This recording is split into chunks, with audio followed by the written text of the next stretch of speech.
গণমাধ্যম press club Phultala খুলনার উদ্যোগে শহীদ হাবিবুর রহমান মিলনায়তনে ৮ মার্চ রোজ রবিবার ২০২৬ ১৮ রমজান উপলক্ষে ইফতার ও দোয়া অনুষ্ঠানের আয়োজন করা হয়। গণমাধ্যম প্রেস ক্লাব আয়োজিত অনুষ্ঠানে প্রধান অতিথি ছিলেন সুচি রানী সাহা, নির্বাহী অফিসার, ফুলতলা খুলনা। অনুষ্ঠানে সভাপতিত্ব করেন শেখ তোফাজ্জল হোসেন, সাংবাদিক, এনটিভি অনলাইন। আমাদের সাংবাদিক ভাইরা যারা এখানে রেগুলার কাজ করেন, আমাদের সাথে রেগুলার কাজের ক্ষেত্রে তাদের সাথে দেখা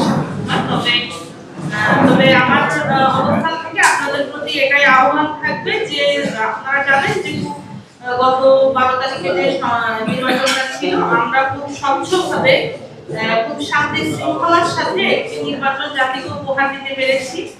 উক্ত ইফতার অনুষ্ঠানে গণমাধ্যম প্রেস ক্লাব খুলনার বিভিন্ন পর্যায়ের সাংবাদিক নেতারা উপস্থিত ছিলেন। সিনিয়র সহসভাপতি FM মামুন, সম্পাদক দৈনিক জনসংলাপ, সহসভাপতি মোহাম্মদ আলমগীর হোসেন, ডেল্টা টাইম খুলনা, সাধারণ সম্পাদক engineer Sabbir Hossain, DBC news Fultala, সহসাধারণ সম্পাদক মোহাম্মদ ইলিয়াস হোসেন, সহসাধারণ সম্পাদক মোহাম্মদ রবিউল ইসলাম, সাংগঠনিক সম্পাদক মোহাম্মদ জাহিদ হাসান, সহসাংগঠনিক সম্পাদক শামীম হোসেন, দপ্তর সম্পাদক মাসুমুর রহমান, সহ দপ্তর সম্পাদক মোহাম্মদ হাদিউজ্জামান, কোষাধ্যক্ষ শাহিন, প্রচার সম্পাদক মোহাম্মদ সবুর শেখ, মহিলা বিষয়ক সম্পাদিকা নাহিদা আক্তার লাকি, কার্যনির্বাহী সদস্য নয়ন রায়, হোসাইন আল বোরহান, KM সাইফুল ইসলাম, হাবিবুর বিশ্বাস, আশরাফুল ইসলাম, আব্দুর রাজ্জাক, শেখ শামীম হোসেন, ইমলাক শেখ, JM বাইজিদ সহ খুলনা প্রেস ক্লাবের সম্মানিত সদস্যরা উপস্থিত ছিলেন।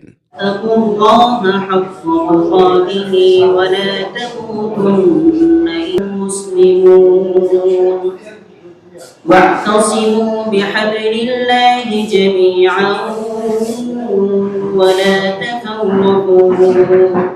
ফুলতলা উপজেলা গণমাধ্যম প্রেস ক্লাব আয়োজিত ইফতার অনুষ্ঠানে সম্মানিত অতিথিদের মধ্যে উপস্থিত ছিলেন বাংলাদেশ জাতীয়তাবাদী দলের ফুলতলা উপজেলার আহ্বায়ক শেখ আবুল বাশার, ফুলতলা উপজেলার সাবেক ভাইস চেয়ারম্যান আলহাজ ইকবাল হোসেন, বাংলাদেশ জামায়াত ইসলামের খানজানালী থানার আমির ডাক্তার সৈয়দ হাসান মাহমুদ টিটু, বিশিষ্ট ব্যবসায়ী রাজনৈতিক ব্যক্তিত্ব ওয়াহিদুজ্জামান, খুলনা জেলা জামাতের সহ সেক্রেটারি, ফুলতলা উপজেলার সাবেক ভাইস চেয়ারম্যান প্রিন্সিপাল কাউসুল আজম হাদি। উপস্থিত ছিলেন উপজেলা প্রশাসন, যুব উন্নয়ন কর্মকর্তা ও প্রাথমিক শিক্ষা অফিসার আরিফুজ্জামান সহ উপস্থিত রোজাদার বৃন্দ। গণমাধ্যম প্রেস ক্লাবের আয়োজনে 18 রমজান উপলক্ষে আয়োজিত ইফতার অনুষ্ঠানের সকল বক্তারা রমজানের একটি মাস সিয়াম সাধনার মধ্য দিয়ে শিক্ষা গ্রহণ করে বাকি জীবনে বাস্তবায়িত করতে পারলেই আমরা সকলেই সার্থক হব।